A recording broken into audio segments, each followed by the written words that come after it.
Bonsoir à tous, nous sommes le mercredi 7 janvier, vous êtes les bienvenus dans le Clubhouse de Girondins TV. Objectif Monaco, face à un concurrent direct aux places européennes.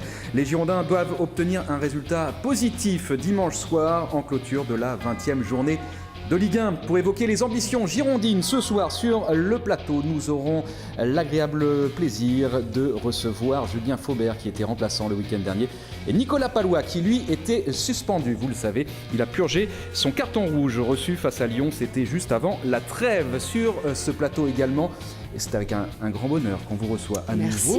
Ma chère Roxane, bonsoir. Bonsoir Emmanuel, bonsoir amis abonnés. Et comme toujours avec vous, le tour des infos du web, des réseaux sociaux.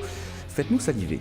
Alors, notre capitaine vient d'ouvrir sa page officielle Facebook, Lamine Sané, qui en plus au Sénégal, vous allez voir, c'est que du régal, beaucoup de photos, beaucoup de bonne humeur de la part de Lamine sur sa page Facebook officielle. Et puis, on ira prendre, période de mercato oblige, des nouvelles d'anciens Girondins qui cherchent encore des clubs ou qui n'en ont pas forcément. Et comme vous les aimez bien, des vidéos insolites avec du beau jeu aujourd'hui, Emmanuel. Ouais, ou des joueurs qui sont dans des clubs et qui jouent peu. Voilà, notamment. On vous réserve la surprise. À tout à l'heure, Roxane. Pour l'heure, on retrouve Olivier Faure, le tour de l'actu en marine et blanc, et en moins de 2 minutes. Bonjour Emmanuel, bonjour à tous, ravi de vous retrouver pour les dernières infos des Girondins de Bordeaux avec une séance d'entraînement ce mercredi matin pour les hommes de Willy Sagnol qui prépare activement le déplacement du côté de Monaco ce dimanche. Coup d'envoi de la rencontre à 21h. On rappelle que 5 Bordelais sont retenus en sélection pour la CAN.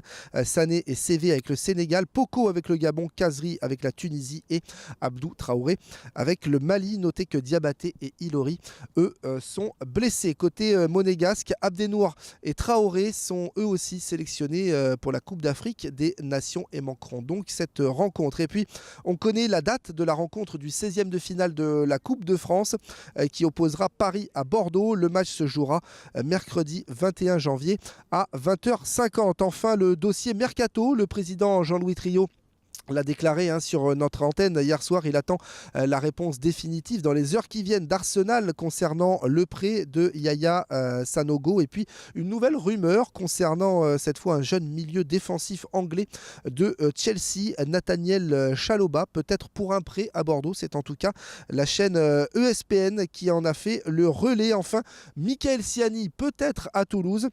Le TFC serait intéressé par le défenseur de la Lazio de Rome et ancien défenseur bordelais.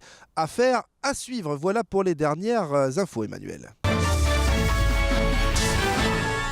Merci Olivier. Roxane, on commence avec l'image du jour tout d'abord. Exactement, regardez comme il est beau, le nouveau stade de Bordeaux, un rêve qui devient de plus en plus concret. 5 mois de patience pile et on y sera. Et puis puisqu'on parle de réseaux sociaux, cette image vous la retrouvez sur notre page officielle Facebook, on va parler de la nouvelle page officielle de Lamine Sané. Ça y est, Lamine s'est lancé dans le grand bain des réseaux sociaux. Notre capitaine vous attend nombreux, il y a déjà 1654 personnes qui le suivent depuis 2-3 jours, donc c'est vraiment pas mal. Parti en stage, vous savez, au Sénégal sous la houlette d'Alain Giresse, à une semaine de la CAN, Lamine Sané et Henri CV nous proposent de découvrir leurs aventures. On y découvre notamment des photos de Lamine et Henri à l'aéroport, de Lamine également dans le bus, direction l'entraînement. On y voit la clarté, je pense qu'il doit faire très beau au Sénégal. Voilà les aventures de nos 2 Girondins au Sénégal. Maintenant, j'espère qu'on va les voir surtout en photo sur des pelouses. Sur la photo de droite, la photo de Lamine à droite, on va la remontrer. On va la remontrer, on dirait presque Nicolas Anelka.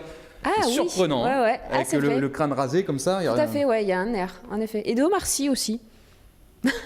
Pourquoi pas, d'accord, très bien. On lui dira à son retour. Des nouvelles d'anciens joueurs à présent, on vous l'a dit dans le sommaire, et ça se passe pas très bien pour Ludovic Obraniak. Non, le pauvre pourrait quitter le Werder Brême cet hiver, donc il lui reste encore quelques semaines, quelques jours pour se décider.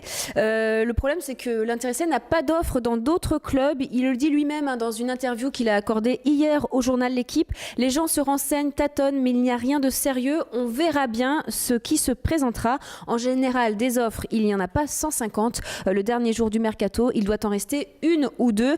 Tu prends ceux qui se présentent, surtout dans ma situation. Je n'ai pas joué depuis 7 mois, j'ai 30 ans. Les clubs se posent des questions, c'est normal. Et puis à la question de savoir s'il pourrait revenir éventuellement dans des clubs comme Metz ou Lille, ces anciens clubs, l'ex-bordelais répond « Ce sont 2 clubs où j'ai passé des moments extraordinaires, mais je ne sais pas si c'est vraiment une bonne idée de revenir dans un club où vous avez vécu de grandes choses. À Metz, je suis toujours le petit Ludo, mais le petit Ludo a changé, il n'est plus pareil. Quand je vois que les gens râlent parce que Malouda a raté 2 pénaltys alors que le mec a fait l'effort de venir à Metz, ça me donne l'impression que les gens sont un peu ingrats. Ça me bouleverserait de revenir dans un club où j'ai laissé une bonne image et que ça ne marche pas. Et oui, c'est le risque à cet âge-là, en fin de carrière, qu'en effet ça ne fonctionne pas.